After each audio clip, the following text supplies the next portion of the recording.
and gentlemen, once again, as always, the one, the only, the motherfucking General, Miguel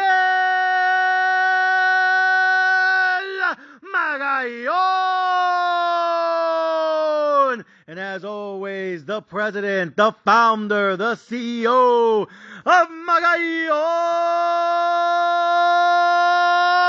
Entertainment, and president, founder, and CEO of the Sports Betting Mexican Podcast. Ladies and gentlemen, welcome back. Tonight, ladies and gentlemen, I'm going to give you all of my predictions, all of my analysis, and all of my pregame planning for Week 5 of the NFL season.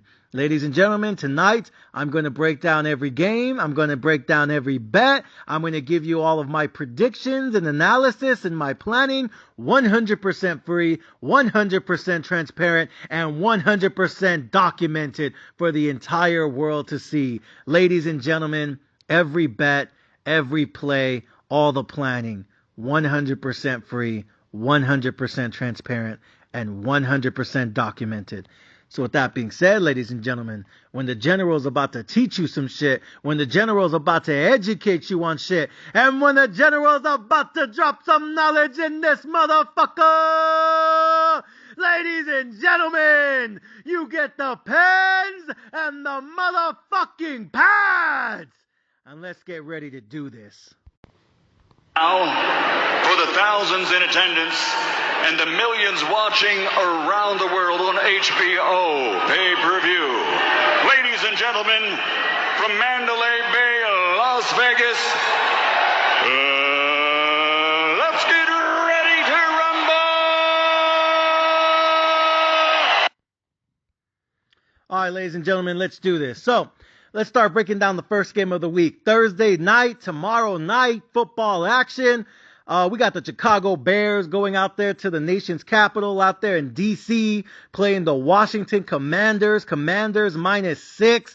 Bears 0-4. Commanders 2-2. Who's going to win? What the bet going to be? Ladies and gentlemen, I'm taking the Washington Commanders on the money line. I'm taking the Washington Commanders on the money line. I think right now they're somewhere around -250, maybe -300 right now, depending what sportsbook you go to. But I'm going to take the Commanders on the money line. I'm going to tell you guys how I'm going to do it, because I'm actually going to parlay this one with another game that I really like on the money line. But first, let's talk about this one. Let's break this one down. Chicago Bears 0-4. Last week, they lost at home to the Denver bitch-ass Broncos with fucking Russell Wilson and, a coach that fucking hates them. And the Bears had an opportunity to take the lead. It was like 4th and 1. They were on I think they were on the Broncos like 28 or 30.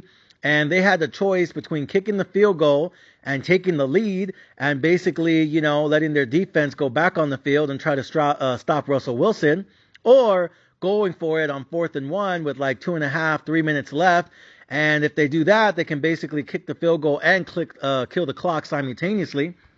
The coach wanted to be aggressive. The coach wanted to go for the victory. The coach apparently didn't believe in his defense and was, scared of Russell Wilson.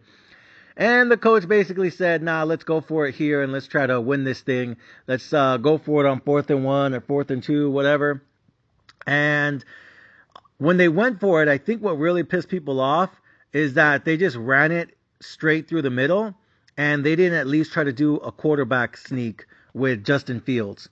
And they said, if you're going to go for it on 4th and 1, you might as well do a quarterback sneak, because I feel like that's what's been going on with Jalen Hurts and the Philadelphia Eagles, where they basically told everyone, as long as somebody can push the quarterback from the back, the running back or fullback, and just push him through the line of scrimmage, you could at least get 1 yard on offense. You know what I mean? Like, you could at least do that. But the coach said, nah, it's okay. We're going to use the running back.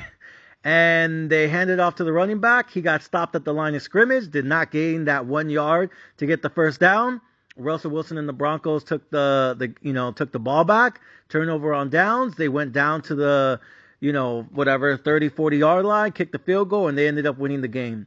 And now a lot of people are mad at the Chicago Bears quarterback and the head coach now, because they said Justin Fields finally scored 28 points in the game. The offense, played pretty good that game, right? 28 points ain't bad. But the coach, again, I don't think they're mad that he decided to go for it on fourth down. I think they're mad that you went for it on fourth down and you didn't at least do a quarterback sneak. You just ran it through the middle with the running back who, basically got stopped at the line of scrimmage. When again, in this, new era of football, everyone's trying to do this quarterback sneak on fourth down because Jalen Hurts basically is showing you that it's unstoppable. Especially when you have a big mobile quarterback and you can use the running back and the fullback to push you, you could at least get 1 fucking yard on the line of scrimmage. But he didn't do it that way. He did it the old school, baby, like a dumbass, and just ran it straight through the middle like he has fucking Christian McCaffrey or fucking Saquon Barkley or some shit. And that shit did not work out well. Like I said, turnover on downs. Broncos went down, to the other side of the field, kicked the field goal, won the game. And Russell Wilson and the Denver Broncos now have their first win of the season. And the Chicago Bears are still winless this season. Then you got the Commanders over here. I saw that game when they went out there to Philly last week. I saw them try to take on the Eagles. And I saw them almost beat the Eagles. They took that shit into overtime. And what's funny about this game is the Commanders were basically in the same predicament. The Commanders were down to the Philadelphia Eagles in Philly, had a fucking great fucking comeback, went all the way back to tie the game, and they scored the touchdown. They made it, I forgot what the score was, but they tied the game with like 0 seconds left on the clock, and they had a choice, kick the extra point and go into overtime, or go for the 2-point conversion on a Philadelphia Eagles defense that was worn out, exhausted, tired, you know what I mean? They were out there sweating like dogs because the Philadelphia Eagles offense really wasn't producing much towards the end of the game, and it was just a bunch of fucking punts, and turnovers, and Washington was basically running down their fucking throat, and with 0 seconds left on the clock, Ron Rivera, the head coach of the Washington Commanders, had a decision to make. Do I go for that extra point and just send the game to overtime, or do I go for the 2-point conversion and try to win it right here? If you watch that game, you can tell that Washington had all the momentum. If you watch that game, you could tell that Washington was moving the ball at will. If you watch that game, you could tell the Philadelphia Eagles were also moving the fucking ball at will. And you knew that if you don't score a touchdown and you only score a field goal, the Eagles are probably going to get a touchdown on that fucking overtime drive because the Philadelphia Eagles were looking really good against that Washington Commanders defense. And I think there's a lot of people in Washington upset with Ron Rivera because they ended up going to overtime and losing that game. And they felt like if you just tied the game up and you were running the ball down their throat and you were fucking just going and going, bro, you have the momentum. You have the game in your hands. Fucking go for that 2-point conversion and fucking win it. Instead, they fucking kicked the extra point. They ended up punting in overtime because now the defense had a minute to actually rest and catch their breath. And then Jalen Hurts does what Jalen Hurts does. He went down, scored the fucking field goal, and they ended up winning the game. Ball game, game over, get over it. Very frustrating. So I feel like these are two teams right now that both head coaches are facing a lot of scrutiny. Both head coaches are potentially on the hot seat. And both head coaches look like they're dumbasses right now. Because in both situations, their team had the momentum, they had the ball in their hands, and they had an opportunity to fucking win it, and they fucked up with the play call. And both of them should have fucking just used the quarterback and either just run the quarterback sneak to get 1 or 2 yards, you know what I mean, or done something, because they basically fumbled it with their play call. And I think there's a lot of people in both fan bases right now that are frustrated with both these coaches, both Ron Rivera and the head coach for the Chicago Bears. So, if you ask me, net, who's the better team? I think the Washington Commanders are a better team. And the reason I say that is because I feel like at least the Commanders trust their quarterback. And when I look at the Chicago Bears, I feel like there's still friction between the head coach and the quarterback and the play calling that's being done for the quarterback. I feel like he's not being put in a good position to win. I'm not sure if Justin Fields is just a shitty quarterback or if he just has a dumbass as a head coach who doesn't know how to do great play calling, or the offensive coordinator is a dumbass, or their players on the roster just fucking suck. I don't know what it is, but Justin Fields has been in the NFL now for 2-3 years, and he's only won 5 games. And so at some point, people have to take accountability. Now, again, I'm not saying that the reason Justin Fields is 5-30 or whatever it is as an NFL starter, I'm not saying that's 100% on him, right? Because I think the roster does suck. I feel like the head coach is a dumbass, and I feel like the play calling is shitty. But at the same time, come on, my boy, you 5-30 as a head, like an NFL starter, like at some point you got to win more than 5 games in 2 fucking years. You know what I mean? Like we're on year 3 here, and you still only won 5 games. I mean, you got to fucking be kidding me. So I think there's a lot of questions. Because what have I been saying on this podcast since the NFL season started? I'll say it again for you guys. This is the deepest NFL draft for quarterbacks in the last 15 years. This is one of the biggest quarterback drafts in NFL history.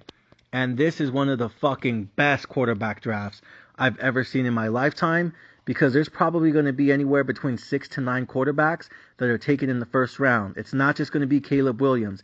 It's going to be the kid from fucking Florida, the kid from Notre Dame, the kid from Texas, the kid here, the kid there, Shedeur Sanders from fucking Colorado, balling everywhere. There's a lot of good quarterbacks in this year's draft. Doesn't mean they're all elite. Doesn't mean Caleb Williams is going to be the next Patrick Mahomes. Doesn't mean they're going to be the next Joe Burrow. Doesn't mean they're going to be the next Josh Allen. Doesn't mean they're going to be the next Trevor Lawrence. Doesn't mean they're going to be the next Justin Herbert. Doesn't mean they're going to be the next Peyton Manning, right? But what it does mean is they're probably better than people like Mac Jones. They're probably better than people like Justin Fields. Who fucking knows? Like, I think there's a lot of quarterbacks right now fighting for their lives and fighting for their careers, because I expect that at least 6 to 9 quarterbacks are going to taken in the first round. And I'm going to say at least half of them, maybe more, are going to be starters at some point next year. So there's a lot of quarterbacks right now fighting for contracts, fighting for their careers, and fighting for their livelihood in the NFL right now. And I think Justin Fields is one of those quarterbacks. Because Justin Fields, 5-30 as a starter, you got to fucking be kidding me.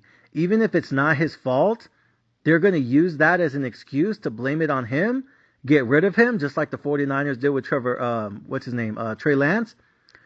And they're just going to move off of him and try to trade him for a first round pick or two. Who knows, right? I don't know what his trade value is at this point in the game. But I feel like they're going to trade him somewhere and get some type of draft pick compensation for him. And if the Chicago Bears end up getting the first, the second, or the third pick in the NFL draft, I wouldn't be surprised if they get Caleb Williams. I wouldn't be surprised if they get Shedeur Sanders.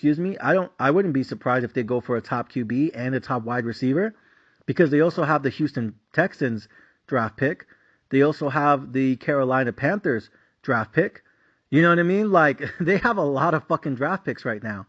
So, with that being said, I see a situation where Trey Lance could be replaced this offseason. And I think Trey Lance needs to win a game, like, in a bad way. The problem is, I don't trust this play calling. I don't trust the offense. I don't trust the head coach. I don't trust management. I don't trust the players around him. And sometimes I don't even trust him. I'm not sure if it's all on him, but I don't feel like when I watch him play football, I never sit there and go like, oh man, this kid's for real. He's elite. He's top 5 pound for pound. He's one of the best in the league, man. I never say that about Justin Fields.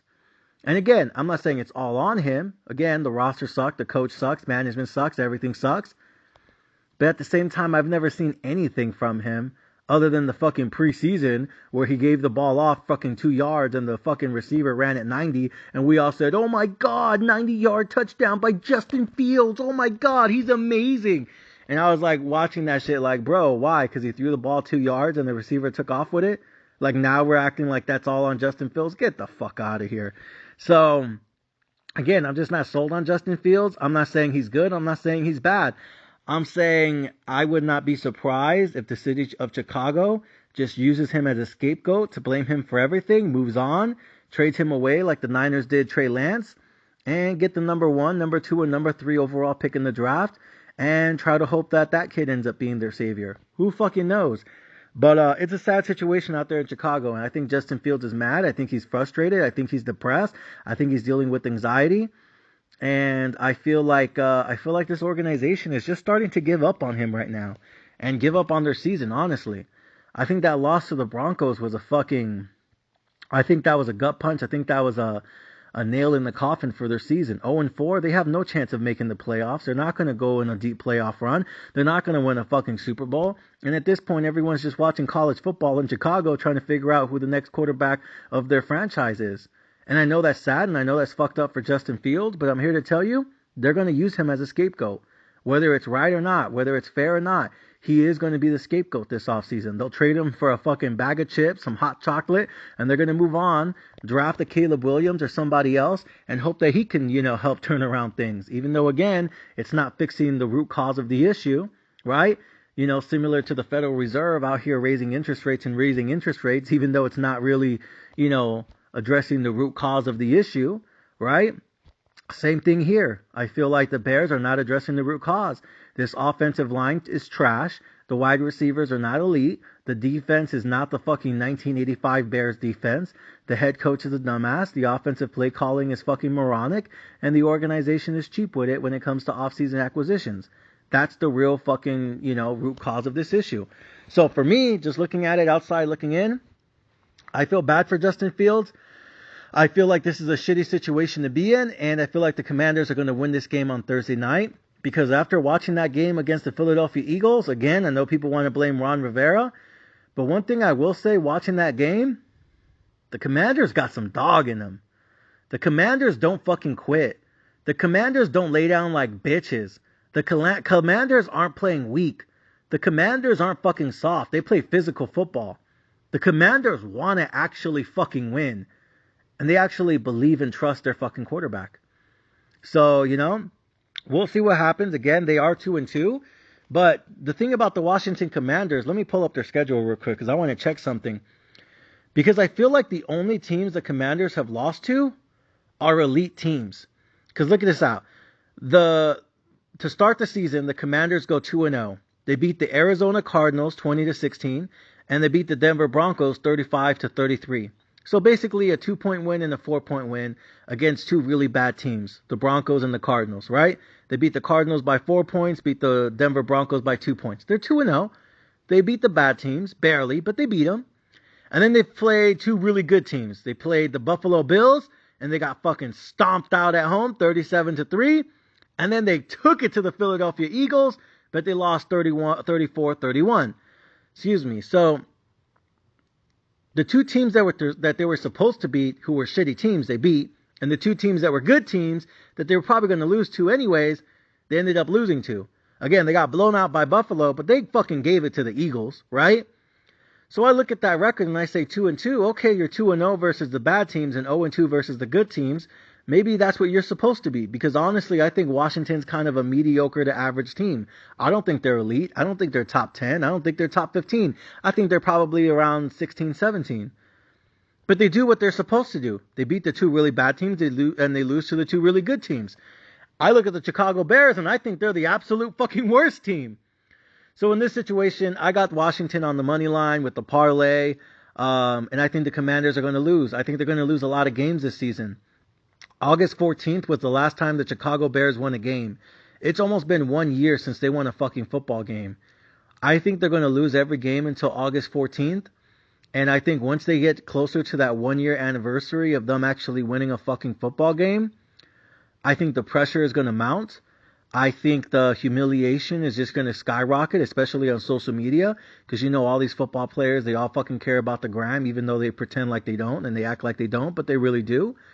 I think it's going to be humiliating for the franchise. I think it's an embarrassment for that organization.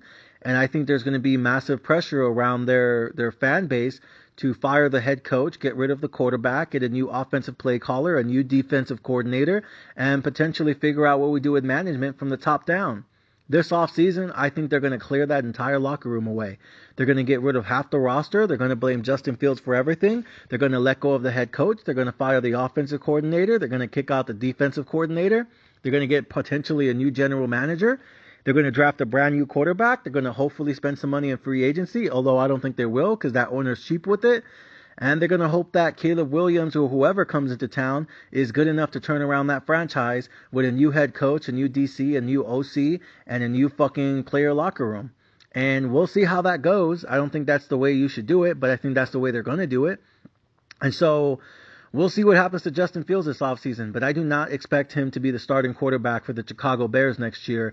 I expect him somewhere else, maybe Atlanta, maybe fucking Tennessee potentially, because, I don't like Ryan Tannehill's bitch ass. Who knows? Maybe he takes a shot and see if Bill Belichick will take him out there in New England. I would love to see Bill Belichick with a mobile quarterback because Mac Jones ain't the solution. I can promise you that shit.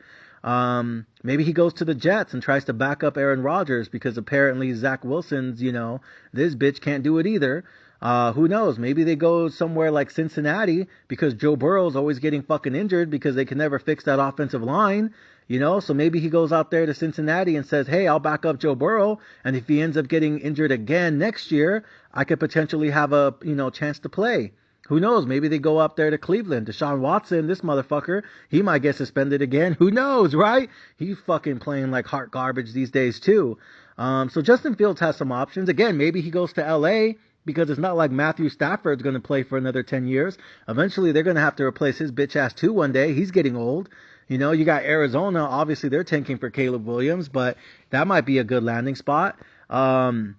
I think there's a ton of places in this league where Justin Fields could get traded to and he could have potentially a chance to play. I mean, look at the Saints. Derek Carr, he's looking like a mediocre quarterback again, even though I had him winning the division. He's letting me down. Jordan Love, his offensive line is getting injured. He no longer has that pass protection that I thought he would this season. So now Jordan Love's probably going to get exposed for the rest of the season. Again, had them winning the division 2 this year. Going to change my opinion on that real quick. Maybe Justin Fields tries to replace fucking Jordan Love. Who fucking knows? He already knows the division anyways, right? Where else is there, man? I feel like there's some good spot. Tampa Bay, right? I know Baker Mayfield's looking good, but what happens if he starts to suck again? Maybe Todd Bowles say, hey, I'd like to have a young mobile QB. All we do is run the football anyways. He's a defensive mind. Maybe he goes to Tampa Bay. That could be interesting. So again, I think there's a lot of good landing spots. There's some interesting places. Miami's interesting because Tua always has his history with injuries. Tua's always getting hurt. He gets a concussion every fucking day now. I mean, who knows? And I know that's sad. I don't want to be disrespectful or like knock on him for it, but the truth is the truth. The facts are the fact. Tua is constantly getting injured. So maybe Justin Fields goes there and says this is an offensively loaded fucking team, and if Tua ends up going down again in the next 5 years, I could have, some playing time. You know what I mean? Who knows? So again, there are options out there for Justin Fields. I hope they release him instead of trade him, because if they trade him, they're probably going to trade him to a bad situation for a fucking bag of cookies. And I hope that doesn't happen to him. I hope they don't trade him somewhere where his career is just going to go there and die. I hope they trade him somewhere where he could actually get playing time. That's just my opinion. So with that being said, I have the Commanders winning this game. I'm not saying it's going to be a blowout, but I have them winning this game. And that's going to be my bet for Thursday Night Football. And I told you guys I was going to parlay it on the money line. I am going to parlay it with the San Francisco 49ers. So pay attention to this. San Francisco 49ers are going to be my lock of the week. I looked at all of the games. I almost thought about taking KC because the Chiefs are facing the Vikings and they're -4. And I looked at the 49ers. They're playing the Cowboys. They're also -4. And then I looked at the Eagles going at the Rams, and Philly's only -4. And I'm like, ooh, I love this parlay. I love the fucking Eagles here, because now the Rams are turning into dog shit like I thought they would be, because their offensive line is fucking injured. Just like the bitch-ass Packers in Green Bay. The offensive line, who was way better than I thought they would be, now everyone's going down. Ankle injury, knee injury, my back hurt, my leg hurt, my pussy hurt. Yeah, Joe Burrow's bitch ass. Can't believe I bet on him last week. I should have stuck to my fucking inclination. I should have stuck to my gut feeling. I knew this motherfucker pussy was hurt. I fucking knew it. And I actually bet on him to beat the Titans. No mames, pinche way. Pinche cabrón. Always losing me money. Him and Derek Carr. All they do is try to fuck me. So fuck Joe Burrow. Fuck Derek Carr. And, fuck the fucking, anyone else who loses me money. And then fuck the Chicago Bears doing Justin Fields dirty. You know what I mean? Like, again, trying to blame everything on him. I'm like, bro, the roster sucks. The play calling sucks. The head coach is a dumbass. The general manager is a fucking moron. And the owner is fucking cheap with it. You gotta be kidding me. It's all his fault. No, mames way. It's all your fault. Fucking Chicago. You let him down, not him. So anyways, yeah, but those are my 3 favorite plays of the week. I love the Eagles on the road against the Rams. I feel like the problem with the Rams that barely beat the fucking Colts on the road. You got to be kidding me with the rookie QB. The problem with the Rams is their offensive line is now getting injured, which was a surprise because when they beat Seattle on the road, I was like, oh wow, this offensive line is actually protecting Matthew Stafford. Then they go on the road and face fucking Cincy, and guess what happens? The offensive line gets hurt. And so the Rams were my favorite play of the week, I think last week or the week before. Now this week I'm going to fade their bitch ass.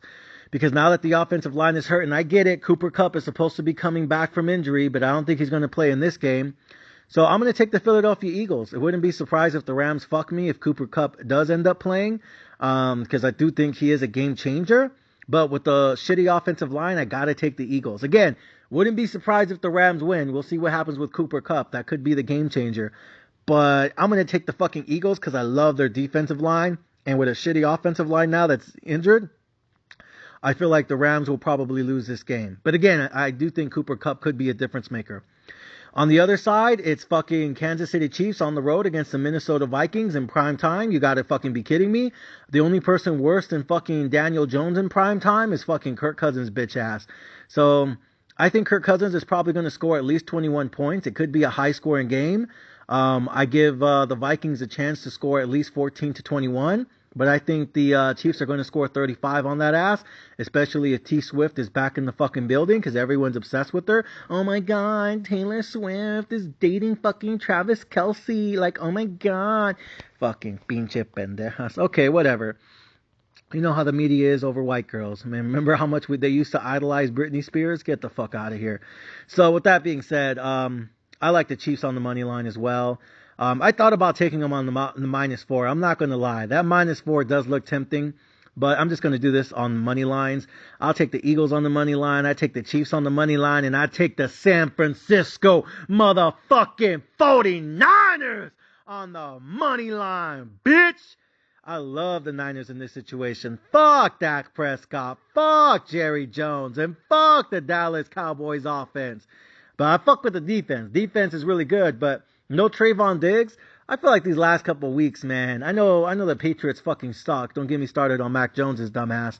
But I don't know. Without Trayvon Diggs, I feel like this defense just hits different. It's not as elite. It's probably good, but I don't know if it's as elite. I feel like there's a lot of pressure on Micah Parsons to get shit done now because the back end is going to be soft. The problem is, man, Christian McCaffrey is a fucking beast.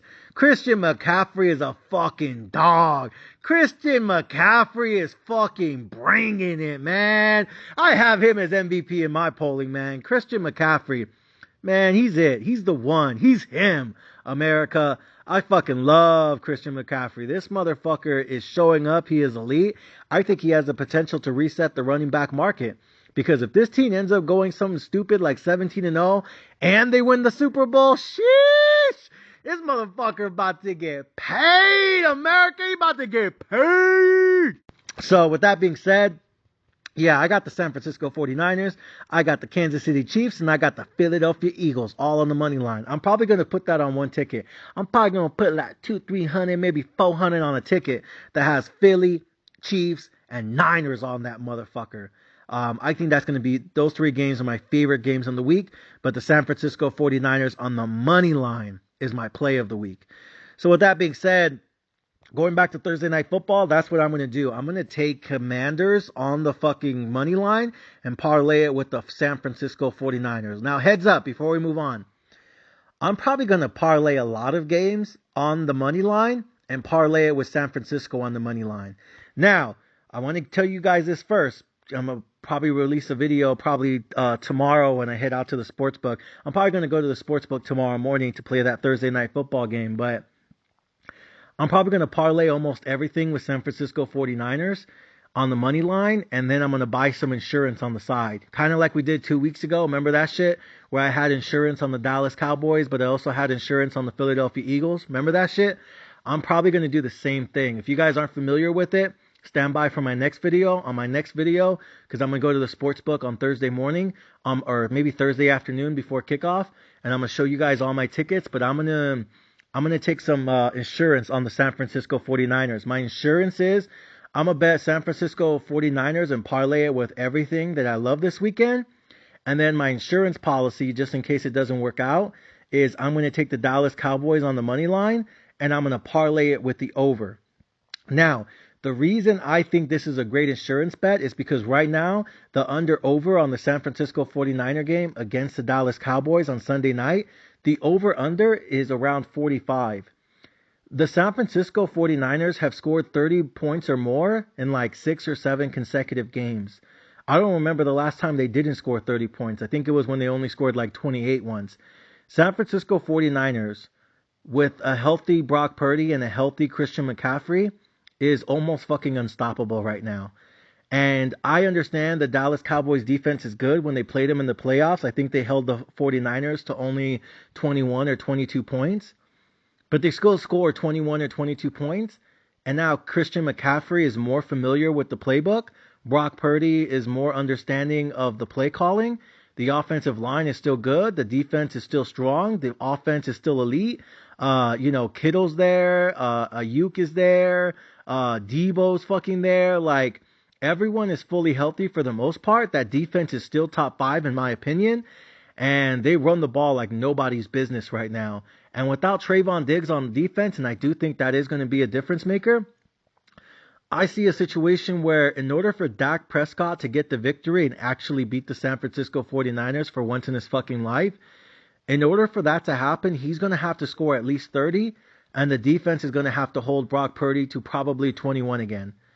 And therefore, if that game ends up going 27-21 or 30-24, something like that, that means there's going to be at least over 45 points scored. I think in order for the Dallas Cowboys to win this game, they're going to have to score at least 30. Maybe 27, 28 minimum, but I think they're going to have to score at least 30. Now, do I think that's going to happen? Fuck no. I think at the most they're going to score 17-21. I think Dak Prescott might get 1 touchdown, maybe, and then he'll probably get like 3 or 4 field goals. Because the Dallas Cowboys, they know how to run. Dallas Cowboys can throw the ball deep sometimes. Dallas Cowboys, they're not going to get shut out, even though I hope they will. I see the Dallas Cowboys probably losing this game 30-17, 30-21. I give Dak Prescott maybe 1 TD, 2 at the most, and then probably like 3 or 4 field goals. It's going to be a lot of shit like that because the red zone offense is trash right now. Their red zone offense fucking sucks right now. So I think even if the Cowboys get into the red zone 4 or 5 times, they're only going to score like maybe 2 touchdowns, probably just 1, which means they're going to schedule for like 3 or 4 field goals. So that's why I say I think the Dallas Cowboys probably score somewhere between 17-21, but the 49ers probably put up at least 28-38. In order for the Dallas Cowboys to win this, they're going to have to go 5 for 5 or 4 for 5 in the red zone. They're going to have to score TDs, not field goals. You're not going to beat the 49ers just kicking fucking field goals. So it either means Dak Prescott's going to have to be elite in the red zone, or if it comes down to like a 4th and 1 or a 4th and inches, Mike McCaffrey is going to have to use that quarterback sneak and hope he can get by the San Francisco 49ers defensive line and get a yard or 2.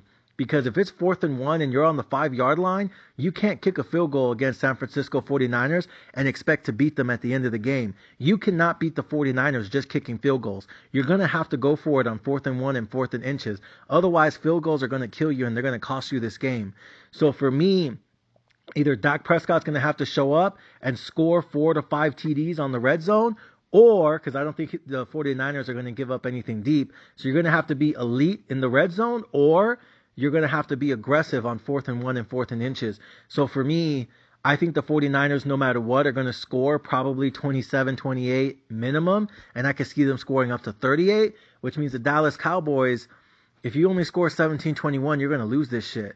So I think in order for this to go the Cowboys' way, there's going to have to be more than 45 points scored in the game. Because again, I don't think this defense is going to hold the 49ers to anything less than 21. I think the Niners get 27, 28 easily. Again, maybe 3 touchdowns and 2 field goals. That's probably the best they can hope for on defense. But even then, I think 49ers are scoring at least 27, 28 right now this game. So in order to win this game, Cowboys are going to have to score 28 to 35, somewhere in that range. So with that being said, my insurance bet, my insurance policy for this game is I'm going to take the Dallas Cowboys on the money line, and I'm going to take the over in this game, over 45 points. Because again, if the 49ers, even if they only score 21, 22 again, like they did in the playoffs last season, and again, McCaffrey and Brock Purdy are both more familiar with the offense now, but even if they get held to 21 or 22 like they did last game in the postseason, guess what? Cowboys are still going to have to score at least 28, which 28 plus 21 or 22, that's basically 50 points, which means the over is going to hit. So that's basically my insurance policy. That's my insurance bet. I really like this setup. I'm going to take the San Francisco money line and parlay it with everything. And then I'm going to take the over in this game as my insurance policy along with the Cowboys money line, just in case shit goes sideways for me. You know, because you never know. There could always be an injury or someone gets ejected or, you know, someone goes down with an ACL or something. You know, shit can happen, right? Fucking football, America. Shit fucking happens. Ask Aaron Rodgers. So with that being said, yeah, so going back to the Thursday Night Football, ladies and gentlemen, give me the Washington Commanders parlayed on the money line with the San Francisco 49ers. All right, next up, we have the Jags going to the Bills. The Jags look really good in London.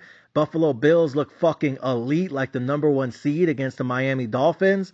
I have the Bills winning this game, and I'm taking them on the money line with the San Francisco 49ers. Now, let me say this. The reason I don't trust the Jacksonville Jaguars in this situation is because the Jacksonville Jaguars with Trevor Lawrence and Doug Peterson as the head coach are really good at beating teams who are not elite.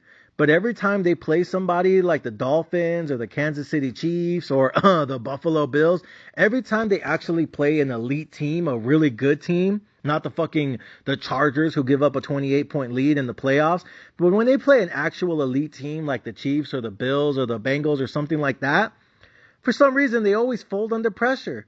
For some reason, they always look like a bitch. For some reason, they never play up to their expectation. They never reach their potential. So the Jaguars are like, to me, they're one of those teams that are really good at beating the dog shit out of bad teams. But every time they play a good team, they want to fucking fold like a cheap tent. Like, what are you doing, bro?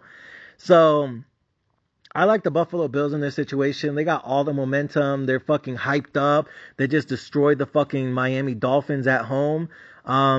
I'm hoping this isn't a fall-off game. I'm hoping this isn't a letdown game. I'm hoping they don't fly out to London and show up all big-headed and get their fucking ass whooped again. I hope they don't take that momentum for granted. I hope they use it to fucking ball out there in London. But I'm going to take the Buffalo Bills on the money line with the San Francisco 49ers money line. And to me, I don't like the fact that a young team like the Jaguars, who played in London last week, basically stayed there the entire week and have just been partying in Europe. Like, I don't know what it is. I don't trust teams when they've been in Europe for more than a week because I feel like all they've been doing is doing the Euro step, getting fucked up, fucking a bunch of German bitches and French bitches and you know what I mean? Filet mignon and, you know, like all this other fucking shit they got out there in fucking France. Because I feel like they're just bouncing around Europe. I feel like they're just going from spot to spot, from hub to hub. I don't think they're staying in the hotel room like they're supposed to. I'll tell you that much. So with that being said, I feel like this team's probably been out partying and traveling at night and getting to explore and see new places. And I'm not saying they're not taking this game seriously.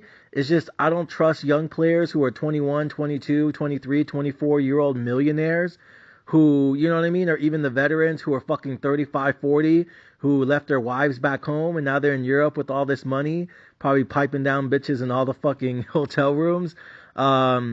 I feel like I feel like they're not going to be 100% focused or 100% prepared. So I got the Buffalo Bills winning this game. Again, my only worry is that they get big-headed and they fucking, you know, use this as a letdown game. I hope they don't. I hope they take this shit seriously because I think they should still be trying to get that number 1 overall seed again like they did last season. But for my opinion, I'm going to take the Bills in this situation. I believe they have the better team. I believe they have a better roster. I think they have better receivers. I do think Trevor Lawrence is coming up, and I think he's becoming a really good quarterback. But right now, I still believe Josh Allen is still a better quarterback right now, even though he does a lot of stupid things sometimes, as the New York Jets. But still, I'm going to take the Buffalo Bills on the money line and parlay it with the San Francisco 49ers. And by the way, in case you're wondering, in terms of money, right now, I got to check the bankroll, but I believe my bankroll is around 3,400, some shit like that. I'm gonna show you guys my entire bankroll tomorrow when I go to the sports book. I'm gonna show you guys all the money I have, again, for transparency. That way I document it and you guys can see how much money I have after 4 weeks of the NFL season. I started with 2,500. The goal is to get to 100,000 by Christmas. That's the mentality. That's the focus. That's the goal of this podcast. 2,500 to 100,000 by Christmas. Last 2 weeks kind of fucked me, so we fell back a bit. But again, we're still going to be aggressive. We're still going to be ruthless, and we're going to bet, heavy and often because we want to make as much money as possible from now until Christmas. But I think somewhere around 3,400, some shit like that. So for all of these games, I'm probably going to bet 300 to 400 on each game. Let me say that again. I'm probably going to bet 300 to 400 each game. So the first game is the 400 bet is on the Commanders money line with San Francisco. The second one is Buffalo Bills money line with San Francisco. And then the next one is, who we got? We got the Texans at the Falcons on Sunday Morning Football. Sunday Morning Football, Texans at Falcons. Give me the Texans. I believe that C.J. Stroud is finally coming into his own. Both these teams are 2-2. Atlanta started off 2-0, and then they lost 2 games in a row. I think the Texans started 0-2, and now they've won 2 games in a row. So I think the Texans actually have all the momentum here. I think C.J. Stroud is finally coming up. And I think the Falcons are finally getting exposed for not having a good quarterback, which is, again, I think they're either going to replace Riddler in the offseason or they're going to try to trade for someone like a Justin Fields, like a Trey Lance, fucking somebody. I actually wish Trey Lance had gone to the Falcons instead of the Cowboys because I don't think the Cowboys are going to bench Dak Prescott, especially with that much money he has left on his contract. So I wish the 49ers had actually traded him to Atlanta. So we'll see what happens, but I really like the head coach for the Texans. I think he was a great defensive coordinator out there in San Francisco. I think the defense is finally learning how to play together. And I feel like C.J. Stroud has absolutely been on fire. He had great statistics even when he was losing those first 2 games of the season. But now I think he's finally figuring it all out. And I think Atlanta is getting exposed as an offense that doesn't have a good quarterback. So again, Texans have won 2 in a row and Falcons have lost 2 in a row. Right now, Falcons are favored by 2. I'm going to take the Texans on the money line. Give me Texans on the motherfucking money line. Let me check something real quick. I want to see because one of my favorite sports gamblers out here in Vegas, he actually just texted me that this is one of his plays of the week. Let me just make sure. Stand by real quick because I talk to a lot of sports bettors, obviously, just to kind of get their opinion on things. And some of them are really good out here in Vegas and some of them really suck. So I try to be careful on who I trust and who I don't trust.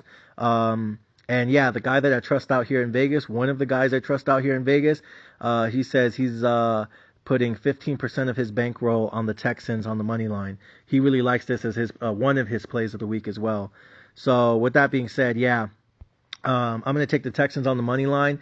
Their Falcons are favored by 2, so Texans should probably be 110 to plus 120, some shit like that. So give me Texans on the money line, parlay it with San Francisco on the money line. Boom, another fucking parlay right there, ladies and gentlemen. Next up, we have the Panthers going at the Detroit Lions. I don't like the Panthers. I'm not a fan of Bryce Young. I think he's too small. I think Bryce Young is the same thing as everyone else. The problem is with small quarterbacks, everyone thinks just because Russell Wilson won a Super Bowl and just because Drew Brees won a Super Bowl that any small quarterback can win a Super Bowl, and they forget the fact that Russell Wilson actually had this thing called the Legion of Boom, and Drew Brees had a head coach in Sean Payton, which is an elite offensive mind, and I think that had more to do with them winning the Super Bowl. And I think it was because of the Legion and Boom and people like Marshawn Lynch when he was running things in Seattle. And I think it's because of people like Sean Payton that they're able to win a Super Bowl despite having a midget at quarterback. And I think there's been too many small quarterbacks taken over the last 10 years because teams and organizations keep telling themselves, well, if Russell Wilson did it and Russell Wilson can go to the Super Bowl and Russell Wilson can get it done, then so can this little fucking tiny motherfucker. No, he can't. Unless you're going to give him the Legion of Boom and Marshawn Lynch running the football, unless you have an offensive coordinator like Sean Payton, it's really hard to fucking overcome that shit and win the Super Bowl with a fucking midget. So With that being said, I'm not a fan of fucking Bryce Young. I think he's too small to play this game. He reminds me of Kyler Murray. I think he's taking too many hits. His offensive line is garbage. He has moments where he looks really good, but only when you give him time in the pocket and only when the receivers actually get separation. But half the time he has no time in the pocket, and the other half there is no separation. So I think the Detroit Lions are favored by 9.5 for a reason. I'm going to take the Detroit Lions on the money line. Now this one's tough, because I think they're probably going to be like minus 500, but I'm still going to take the Detroit Lions on the money line and parlay it with the San Francisco 49ers and probably get something like even money. Give me the fucking Lions and the Niners on the motherfucking money line. Next up, you got the Titans at the Colts. Titans at the Colts. I've not been good betting the Titans. I faded them week 1. I faded them week 4, but I took them week 2 and 3. Like every time I bet them, I lose. I feel like I don't got a good beat on this. The Colts, they did okay. I don't like this game, man. I really don't. I feel like this is just two up and down teams, two mediocre teams. I'm not a fan of the Colts quarterback. He looks to me like another Cam Newton. He's just dumb as fuck. Just always wanting to run head first into things like a dumb fuck. I am not a fan of this fucking quarterback out there in Indy. And, I'm just not a fan. But at the same time, I'm like, man, I don't really trust Ryan Tannehill's bitch ass either. I think he should get replaced in the upcoming NFL draft. I think this dude fucking sucks. So it's a tough one for me, America. Gun to my head, I'm going to take the Tennessee Titans -1. Parlay with the San Francisco 49ers. Boom. Get it done. Next up, Giants at the Dolphins. This is a fucking massacre right here in the making. Dolphins -11. I'm going to be honest, America. This is a tough one for me. Again, Dolphins are going to be -500, -600. I'm going to do this. I'm going to bet 400, but this is how I'm going to do it. I'm going to put 100. No, yeah, that's what I'm going to do. I'm going to put $250, maybe $300 on Dolphins money line, parlayed with the San Francisco 49ers money line. But then what I'm going to do, that's $250, right? $250 to $300. And then I'm going to take another $100 to $150, right? The other piece of the $400. And I'm going to put that on the Dolphins spread, -11, parlayed with the San Francisco 49ers money line. So, again, I want to do 400 each bet, give or take 400 each bet. But for this game, I'm going to do 250 to 300 on the money line for the Dolphins with the Niners. And then the other 100 to 150, I'll take it on the spread. So that way, if they don't beat the spread, but they still win the game, I'm going to still cash out some profit, even if it's a little bit, or at the least break even. But, a -11 is a lot. But, man, the Giants look like dog shit. They got annihilated by the fucking Cowboys. They were down 28-0 out there in fucking Arizona. You gotta fucking be kidding me. Then Danny fucking Dimes almost had the comeback of the century, down 28-0, fucked around, and I think he did win that game. He did. They were down like 28-0, and he came back and won. I think that's more about the Arizona Cardinals being lazy and taking that game for granted without Saquon Barkley. But nonetheless, everyone's like, oh, look, Danny Dimes is back. He made it. He is elite. Oh, my God, he's worth the money we paid him. Yeah, fucking right. Then he goes out there in San Francisco, gets his ass whooped, embarrasses himself again. And then he goes back home and just got destroyed by fucking Seattle because his offensive line is garbage. Again, sometimes it's not about the quarterback is good or not. Sometimes it's like, does he have pass protection and does he have fucking wide receivers? Sometimes it's really that simple. And no Saquon Barkley again. I don't think he's coming back this game. No mames way. I think this is easy money. Give me 300 Dolphins money line with San Francisco, and then give me about 110 on the spread. Miami -11, parlay that with San Francisco. Next up, we got the Saints at the Patriots. Oh man, this is interesting. Saints at Patriots. Damn. Who did I write down? I wrote down, man, my system has the Patriots winning this game. I'm gonna be honest. This is a stay away game for me. I'm not taking it. I want to stay away. My system says take the Patriots. Nah, fuck that. The thing is, it's only -1, so I don't want to take Derek Carr because I feel like the juice isn't worth the squeeze anymore with his dumbass. I want to take Derek Carr, but the problem is, like, this is one of those games where the Patriots offense could score 3 points and their defense could score like 2 touchdowns. because Derek Carr is a dumbass sometimes with the football, and sometimes he's prone to turnovers. So my system says take the Patriots, but honestly, I'm skipping this game. Fuck the Patriots, fuck the Saints, fuck Derek Carr, fuck Mac Jones's dumbass, fuck fucking Bill Belichick without Tom Brady, fuck their offensive coordinator, and fuck Derek Carr bitch ass, because all he does is fuck me. So I'm staying away from this game. Two garbage ass teams, they can both suck my dick and my ball sack, bitch ass motherfuckers. Staying away from that. Kiss my fucking ass. Next up, who we got on the next game? Next game we have Eagles at Rams. I told you guys, man, this is tough. I want to take the Eagles on the floor. That shit looked juicy to me. That shit looked like a Mexican bitch with some fat ass, fat titties, skinny waist, cute face. Ooh, bust a nut all up on her face. I'm telling you that right now. I'll tell you what. So I look at that Eagles game and I'm just like, man, that looked like a bad bitch with some fat ass titties and a cute face. Ooh. Just want to smack her in the face with my dick all day. I love the fucking Philly right here on the fucking money line and on the spread. But I could only pick one. So I'm going to be safe with it. And I'm going to take the Eagles on the money line. But on this one, I'm going to take Eagles money line and the Chiefs money line and then the 49ers. This is a 3-team money line bet. $400, maybe only $200. We'll see. Because I don't have to risk a lot to win a lot. But that's probably going to be my bet. Eagles, Chiefs, Niners. Probably only $200. I'm just keeping it real with you because I don't have to bet a lot to win a lot because I'm parlaying 3 teams, and all of them are favored by 4 on the thing. So that's going to be my bet there. Next up, give me the Cincinnati Bengals at the Cardinals. This is a tough one. This is a stay away game for me. Let me see what my system says because I wrote down all my pick tickets already. Yeah, this is a stay away game for me. I don't want nothing to do with it. My system says take the Cardinals. I do think the Cardinals win this game, but it's all on fucking the pass protection for the Bengals. Their offensive line is trash, but at the same time, I feel like, you know, Arizona Cardinals, is their defense really that elite? I don't know. This is a stay away game for me. I don't give a fuck. I don't give a shit. I'm staying away. Next up, we got Jets at the fucking Broncos. This is a really interesting one for me. I feel like I'm going to take the Broncos -1.5. I actually like the Broncos in this situation. They just won their first game of the season. I think they can win their second again. This is the best defense, one of the best defenses in football. I feel like Zach Wilson finally figured out the offense and figured out how to throw the football. But I feel like the Broncos, man, it's tough. They gave up 70 not too long ago.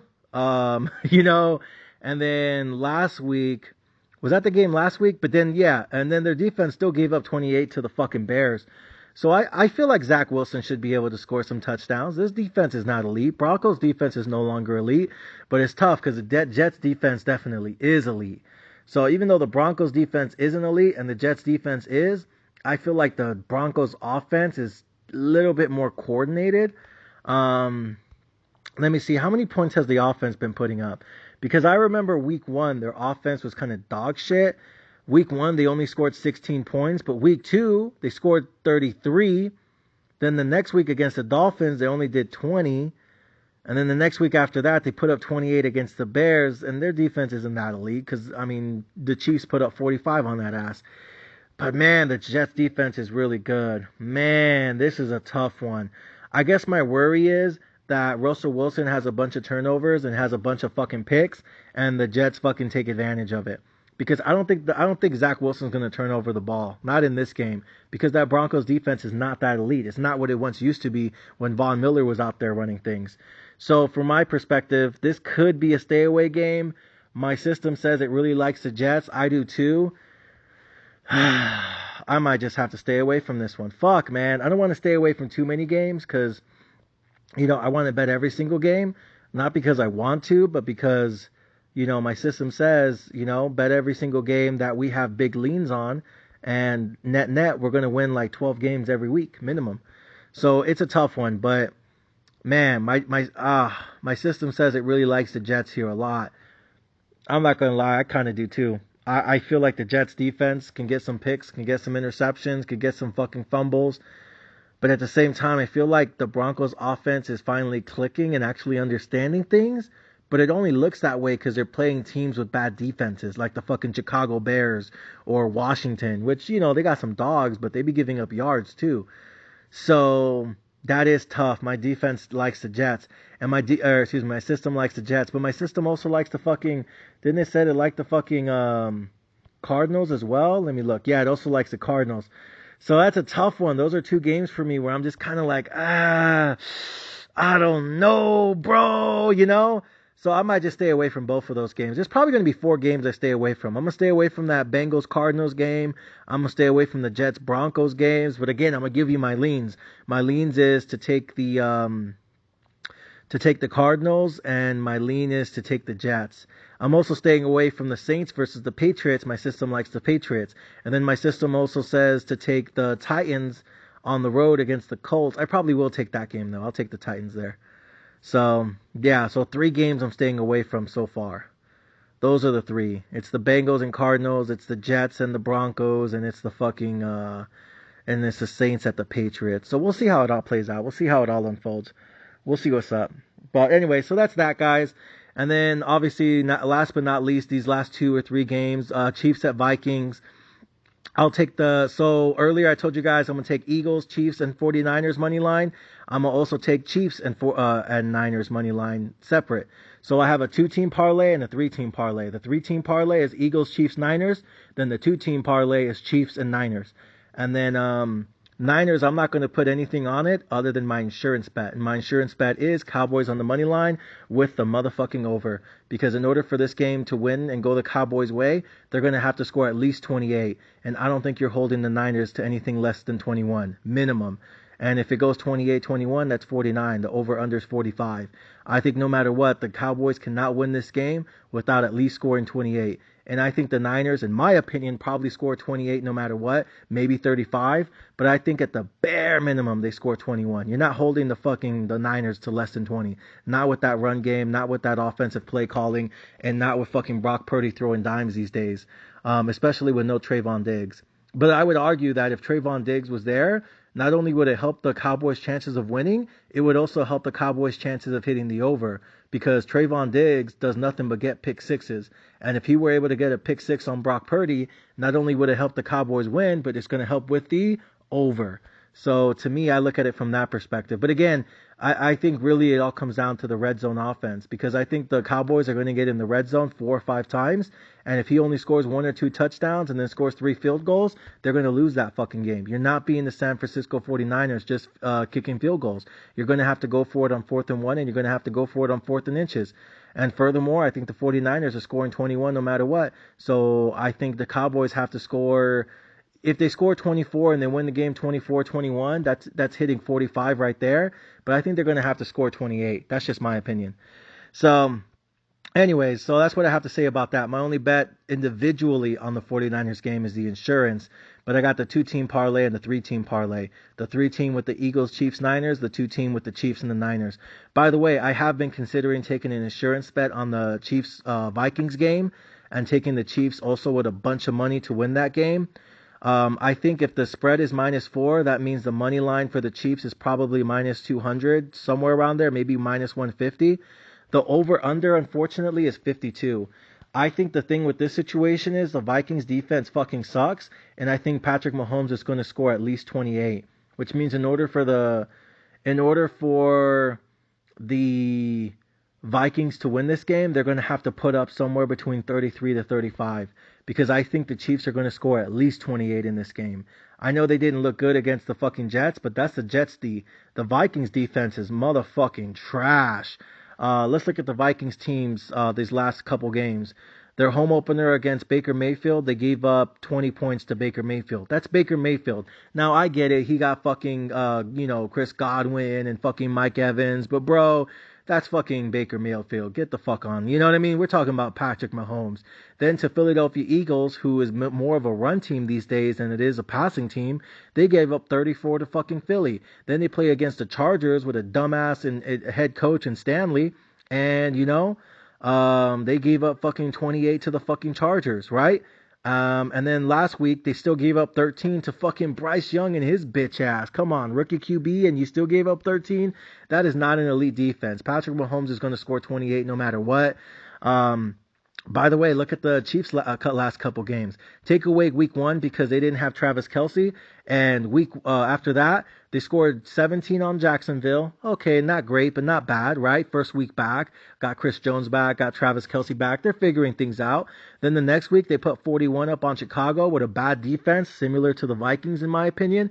And then they still put up 23, and Patrick Mahomes could have scored that touchdown in the end. So really, they almost scored 30 on one of the best defenses in football. So I look at it from that perspective, and I think the Chiefs are going to score 28 no matter what. In order for the Vikings to win this game, he's going to have Justin Jefferson score fucking 3 TDs and fucking 200 yards, in my opinion. I think the Vikings have to score at least 33 to win this game, but Mahomes is going to score 28 no matter what. 33 plus 28, what is that, like 61? The over-under right now, what did I say earlier? It's like 59 or 52? Is it 52? Yeah, it's 52 and a half. Get the fuck out of here. Yeah, I think I'm going to take the over in this game. So when the Monday morning games are done, I'm probably going to run back to the sports book and put some more money on the Kansas City Chiefs, probably like another 400. So I could probably have anywhere between $800 to $1,000 on this game, probably $1,000, 800 on the money line -2, and then I'll probably put like 150 on an insurance bet just in case. And so 150 on an insurance bet, and I take the fucking Vikings on the money line with the over, and then I parlay that with the fucking 49ers money line. Sheesh! That's probably going to cash me out anywhere between 5 to 1 to 10 to 1. So $100 to 150 is going to cash me out at G, and that's my insurance bet. And so I'll probably put that G and put all that on the money line for the Chiefs to cash out 500 profit, if not more. So that's my kind of bet right there. I'm going to put 1,000 on this game, at least. And that's going to be 800 to 1,000 on the Chiefs, and then about 100, maybe 150 on the insurance bet. And so there you go. But again, the main play is 49ers. My second biggest play is the Chiefs, and then the Eagles one. That's going to be a nice fucking risk reward. Eagles, Chiefs, and 49ers. And by the way, I do not have an insurance bet on the Rams because I believe the Rams. What's the over under on that game? On that Rams game, the over-under is 50. Honestly, I don't have a good pulse on that. I think that can go either way. It can go over 50 or under 50. I really don't care. I think the Rams can win a low-scoring game, and I also think they can win a high-scoring game. It really just comes down to their offensive line, which is super injured again. So it's not the same offensive line that went into Seattle and beat Seattle week 1 of the season. This is the same one that almost lost to the fucking Colts on the road last weekend and got destroyed by fucking Cincinnati and the Bengals in Cincy 2 weeks ago. So again, this is an injured, broken offensive line. Matthew Stafford is getting his ass whooped again. The only difference maker on the field to me is Cooper Kupp. So that's what's going on with all of that. And then finally, to our last and final game of the week, it is the Green Bay Packers on the road to take on the Las Vegas Raiders. Right now, Green Bay is being favored by 1.5. My system, if I'm not mistaken, is telling me to take the Packers a lot. The Raiders. No, yeah, Packers, excuse me. My system really loves the Packers, but I personally really love the motherfucking Raiders, man. I don't know why. I keep falling for these bitches, man. Fuck, man. I don't want to fucking choose the fucking Raiders. They've been losing me money, man. They've been losing me money, America. I keep trusting them, and they only got me week 1 against the fucking Broncos. But since then, been garbage. And now that Jones guy got cut from the team with his bitch ass, man. Fuck. And now even if I take them on the money line and they win, it's not a big payout. Because Packers are only favored by fucking -1. So it's not even like a big payout. Here's the reason why I like the Raiders, though. I love their backup quarterback. I forgot his name already. Don't matter. He's a nobody. But I like him, right? And I think the Raiders have a really good backup quarterback. He actually didn't play that bad against the fucking the Chargers. He almost made the comeback. He just had that one stupid fucking fumble or turnover in the middle of fucking nowhere. Just threw the ball on the floor and let that shit go like a dumbass. But he didn't look too bad. How many points he scored? He scored 17, and he almost had a chance to win it at the end. That's not bad, like for a backup quarterback. Because I saw him in the preseason. He looked really good in the preseason. Now he has the whole week to prepare. Meanwhile, the bitch-ass Packers, destroyed by Detroit 34-20. They beat the Saints 18-71, but Derek Carr put the Saints in field goal position. They had a field goal from the 20 or 30 yard line, and the dumbass fucking kicker for the Saints, he missed a 45-yard field goal to win it with like 5 seconds left on the clock. You gotta fucking be kidding me. But think about it. the Saints had the ball and kicked a 40 to 45 yard field goal with 5 seconds left on the clock. It wasn't from 50, wasn't from 55, wasn't from 60, wasn't from fucking 70. It was a fucking 40-yard field goal, bro. And he fucking shanks that shit like a dumbass. They should have lost to that fucking Saints team. But they ended up winning by 1 point. Whoop-de-fucking-do. They lost to Atlanta 25-24. They had a 17-point lead, and then they lost that game to the fucking Falcons. Lost 24-24. Jordan Love had a chance to win it with the 2-minute warning and 3 timeouts, and he still couldn't get it done. You gotta be kidding me. The only team that they looked dominant against was the fucking Bears. They beat 38-20. But now we know the Bears defense is dog shit. The offensive coordinator is a dumbass. The head coach is a dumb fuck. You know, Justin Fields is being questioned and blamed for everything, and the organization is garbage. It's a dumpster fire in Chicago this evening. So I don't even know what to give them credit for that Chicago victory. They should have lost to the Saints. They did lose to the Lions, and they basically, they lost to the Falcons. So I'm looking at that and I'm like, man, I don't know, bro. Meanwhile, I got the Raiders. Yeah, they beat fucking Broncos opening week. So fucking what? Jimmy Garoppolo remembered the playbook from New England because, you know, that's where he knows McDaniels from. But they got fucking murdered in fucking Buffalo 38-10. That was embarrassing. Then that loss against the fucking Steelers 23-18. This offense just looks so fucking bad, man. Steelers offense was trash. It was atrocious. But Jimmy Garoppolo's dumbass in this offense basically gave up 14 points to the Steelers defense. The Steelers defense literally scored like 2 touchdowns, and then the Steelers offense scored 2 field goals. That's why they lost 23-18. You gotta fucking be kidding me. Chargers, same thing, overrated. Both these teams, man, are bad. I don't know. I know the system really likes, you know, the Green Bay in this situation, and I get it, because Green Bay... Here's the thing about Green Bay. I had them winning the division because I said they have the second best offensive line in football. And guess what? Now Bakiti or Bakati, whatever his name is, the best left tackle in football, in my opinion, he just went down. He's season-ending injury. They have 2 offensive starters on the offensive line that are done for the year. They're basically both on IR. That's why Jordan Love no longer gets that awesome time in the pocket. I told you guys, you give Jordan Love a bunch of time in the pocket and pass protection for days, he's going to look like Tom Brady. He's going to look like Peyton Manning. He's going to look like Aaron Rodgers. Why? Because you're giving him 10, 20, 15, 20 minutes in the pocket. You know, go get some Starbucks, go get a coffee, go take a bubble bath, go fucking do your homework, you know, go study, go play Xbox, and then go throw the touchdown. I mean, this motherfucker got time for days. All he was doing was chilling in the pocket. Ain't nobody coming around him. And then the moment his fucking starters went down, all it was sack, sack, crack, crack, lay on your fucking back like a bitch, America. So now Jordan Love is getting exposed. I said, you put him against a good defense, he gets exposed. You put him against a defense that can't get no pressure because that offensive line was the second best offensive line in football when fully healthy. He looks like the next fucking Patrick Mahomes. He looks fucking amazing. He looks like the truth. He looks like he's special. He looks like he belongs. But the moment you put some pressure on his pussy, ooh, motherfucker starts to queef every fucking night like a bitch. So no. Not a fan of Jordan Love in this situation, but the problem is the Raiders defense fucking sucks. Ain't no pressure on the quarterback sometimes. Sometimes they give up too much time in the pocket. Justin Herbert, man, he was making their ass bleed on fucking Thursday night, whenever it was, Sunday night. Like, I don't know, man. This is tough. My system likes the Packers, but I feel like it's overlooking those key injuries on the offensive line. I really like the Raiders, but I don't want to go against my system. This is tough. This might be that stay-away game for me, but I really want to bet the Raiders. So there's 4 games I want to stay away from. I want to stay away from the Saints and the Patriots, even though my system likes the Patriots.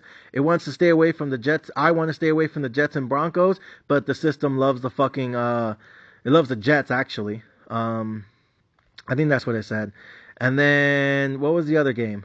Ravens and Steelers. Did we talk about the Ravens and Steelers? I'll give you that, guys, real quick. Ravens and Steelers. Who the fuck did I have for Ravens and Steelers? I didn't even see that shit. Oh, Ravens. Yeah, because the quarterback got hurt. Pickett got hurt. Ravens are dealing with a bunch of injuries, though. That could be a trap game, honestly.